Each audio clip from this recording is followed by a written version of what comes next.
Hi, welcome back. Today I want to talk about connecting with your spirit guides and the ways that I found are best for me because there's a lot of information out there, and you can start reading and go into rabbit holes and all kinds of information. Everybody has their own way, and sometimes, like in the beginning, I tried to make some of those ways fit, and then I just realized it's not working, and I have to figure out what's best for me. So there's a couple of things that I did that kind of helped me with that. There's a lot of different ways you can communicate with them. There's meditation, there's prayer, there's using different divination techniques like tarot cards or pendulums, the copper dowsing rods, and Ouija boards. Not a fan of Ouija boards. As a matter of fact, I'm kind of not really too fond of them at all, and I'll get into that. Um, However, going back to communicating with them, there's a lot of different methods that you can use. The meditating for me never worked. I can't shut my mind off long enough to concentrate or not concentrate on anything. And I've read books, and there's books that say, "Oh, let the thought come in and release it," but my mind just doesn't shut off. It's constantly bouncing around all over the place. So meditating is hard for me. I'm sure if I really, really, really practice it enough, I could probably get my mind to shut off long enough, but I found other ways that work for me. So I personally like to use tarot cards and pendulums. I haven't gotten to the rods yet. Thought about it, I might get a pair here, maybe the next couple months or so. But right now the pendulum's working fine for me, and so are the tarot cards.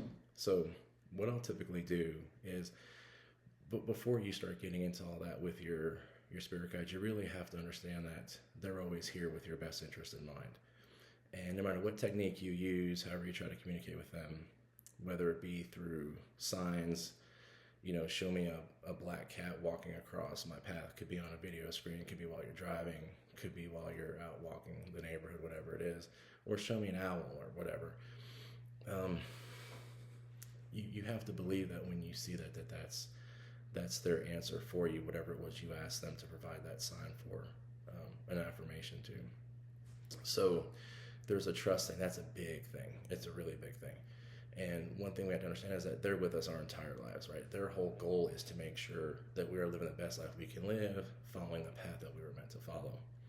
And if you don't trust them, they'll know. If you don't believe them, they'll know, right? They know your thoughts, they know your feelings, they know your emotions.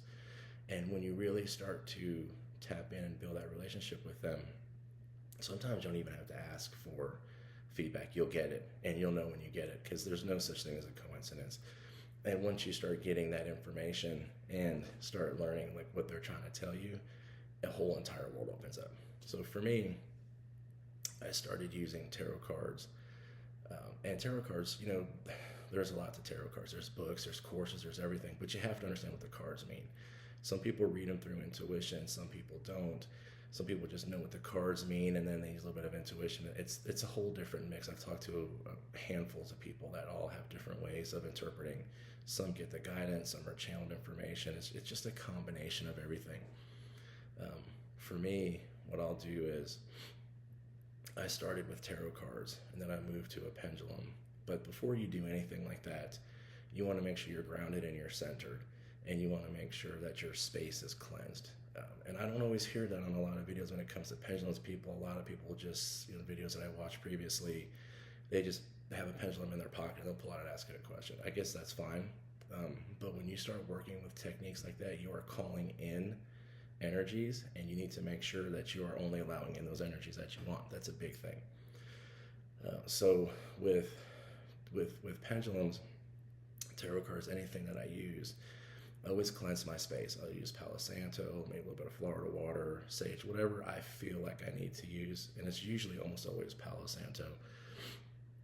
Just burn it, cleanse the space, call upon Archangel Michael for protection and guidance, and just ask him and say, "Hey, please protect me during this session, this communication. I'm only looking for answers from my higher self, spirit guides, and ancestors, the highest good, highest light. No other communication into this session is allowed." That's pretty much in a nutshell kind of like what I'll do. And then just envision yourself shrouded by a white light, and then anything else you want to protect. I like to protect my family as well because they are a direct link to me. Whether my son's in another state, it doesn't matter.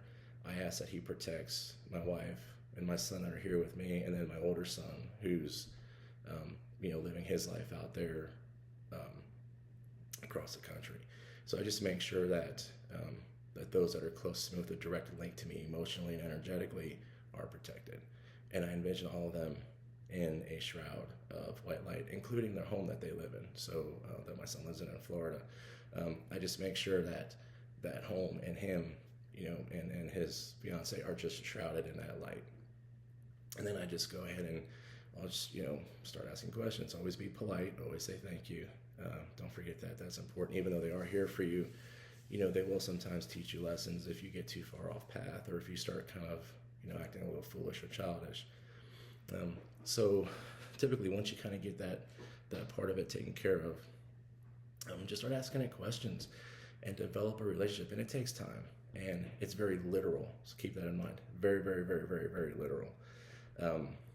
If you ask them a question, it's there's no way they can communicate. Like, what did you mean by that? So, when you ask them questions like, should I take this road trip? Well, yeah, sure, take the road trip. But if you're really trying to find out, is this road trip in my best interest? Is there anything that maybe I should avoid, or should I postpone it to a later time? Then you need to ask that, because they don't know that that's what you're asking for. So like I said, it's very literal. So make sure that when you're asking the question, you ask it, it's exactly how you ask it. And I've learned that, because you will get different answers than, like I would get frustrated and say, oh, they didn't tell me the right answer. But then when I thought about afterwards, and I think they're actually telling me like, no, hey, this is not what you asked me.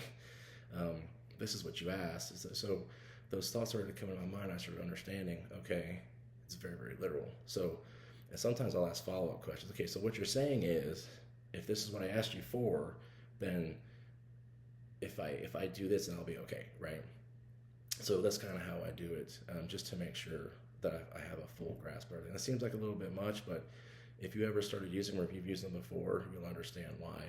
The one word can make a big difference in how the answer is going to come through.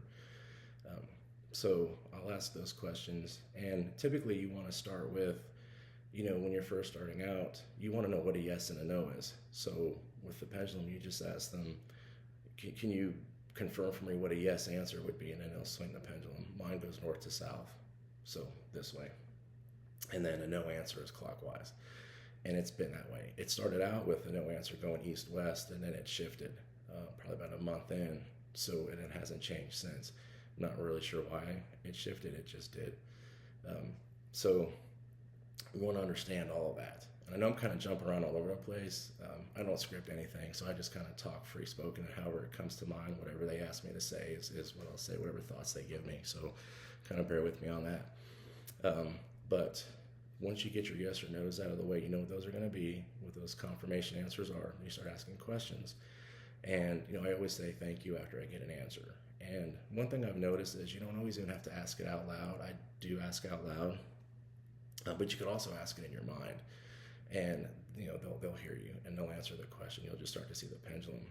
One thing I do is before every question, I stop the pendulum and then I swing it in a neutral motion. So for me, a neutral motion is going from northeast to southwest. So this way.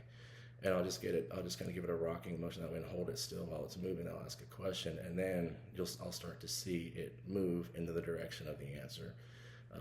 Some people just leave it sitting still, and I guess that'll work. Some people keep it moving. I prefer just to give it a little bit of movement, and then hold it still, and then it'll give me the answer I'm looking for. But you have to, the timing is one thing I notice they won't give, and there are times where they won't even answer the questions. So a non-answer question for me is just a neutral movement. The pendulum will just keep swinging that neutral motion. And I've asked questions before, like, have you ever been a human? And I got a no answer on that one. I asked them, will you ever give me timing? Got a no answer. And not a no answer, a non-answer. So they won't even tell you timing. They won't answer anything to do with timing. So kind of keep that in mind too, because timing only exists here. It doesn't exist there. We create a time and we put time limits on everything, and that's kind of how we get ourselves all screwed up. So it's you go through that.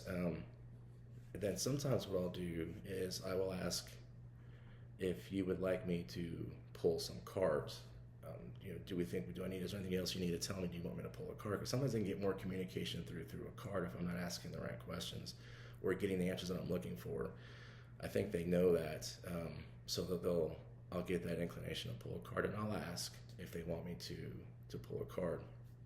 And sometimes they say I'll get a card, and then I'll ask them if you want me to pull another card, and they'll say yeah. The pendulum will swing, yes, pull another card.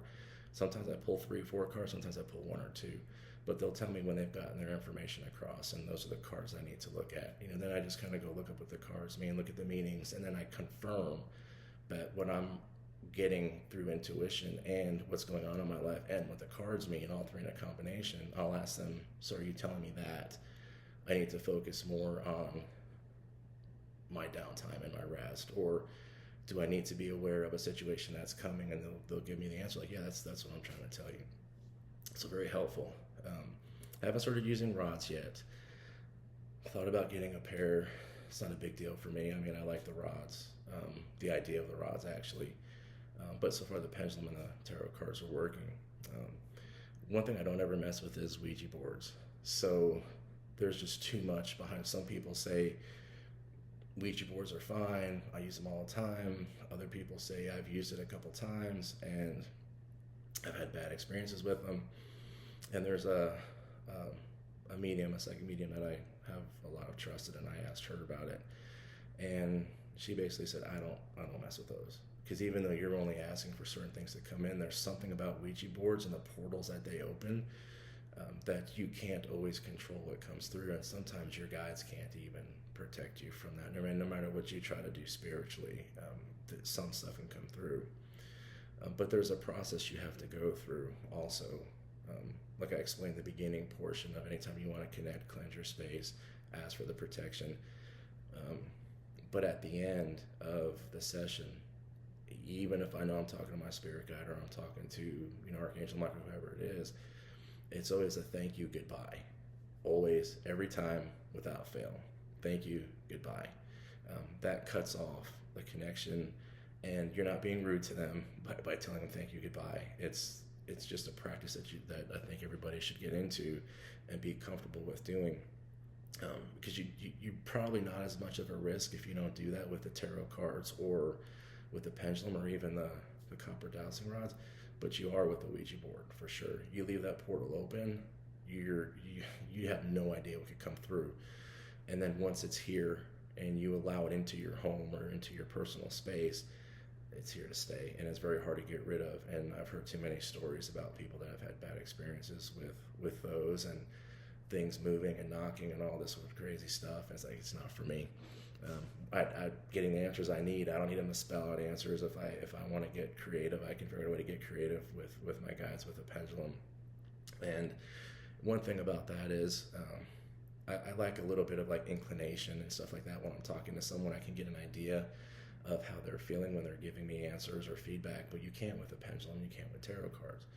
So one thing I did was I asked my guides, if the answer is yes, then let's do the same movement for yes. But if it's a resounding yes, in other words, like yes, you need to do this, like yes, that there's some kind of that we can feel the emotion of, I asked them to give me a different answer for that type of yes, which is kind of cool because they do, and they'll do it on their own, so I don't even ask for it. It's like, so you want me to do this? Like, this is really what you're asking me to do? And it's yes. They give me that resounding, like, yes, like that's, yes, you finally got it. And that kind of helps me out too. Just a fun thing I like doing. And I asked them if it was okay to do that before I did it, and that might sound crazy, but one thing they don't like is if you mock them. It's not a mockery. So, kind of adding on to that, I don't use that pendulum for anybody else, not my son, not my wife, not my other son, no one. That pendulum is mine. And I asked them about that, and they said, is it okay if I use this specific pendulum to communicate with my wife or my son for help with him? No. It was a no. It was a hard no. But they did say, because I asked them if I got a different pendulum to use for my family or for just people who needed guidance, like friends or other family members, then yes, they were fine with that. But that one pendulum was mine.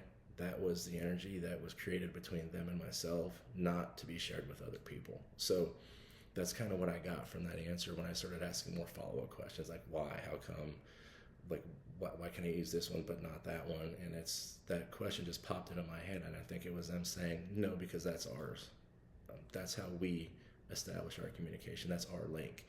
You can have that link to help other people, because that's part of like what I'm supposed to be doing, is helping other people. So yeah, fine. Use tarot cards. Use the duck pendulum, but use a different one. Don't use that one. So that's the other thing too. So it's not something you pull out of your pocket and you bring to your friends, or you're sitting somewhere and you're like, hey, check this out. They most of the times they won't like that. They're forgiving, but they won't like it. But they'll also let you know that they don't like it. So kind of keep that in mind. But that was a quick, short kind of explanation of like how I use it, why I use them, why I don't like the Ouija boards. Really, I get chills when I think about them. I don't like them. But anyway, if you have any questions, drop them in the comments. If there's anything else you'd like me to talk about, let me know that too. Until next time, take it easy.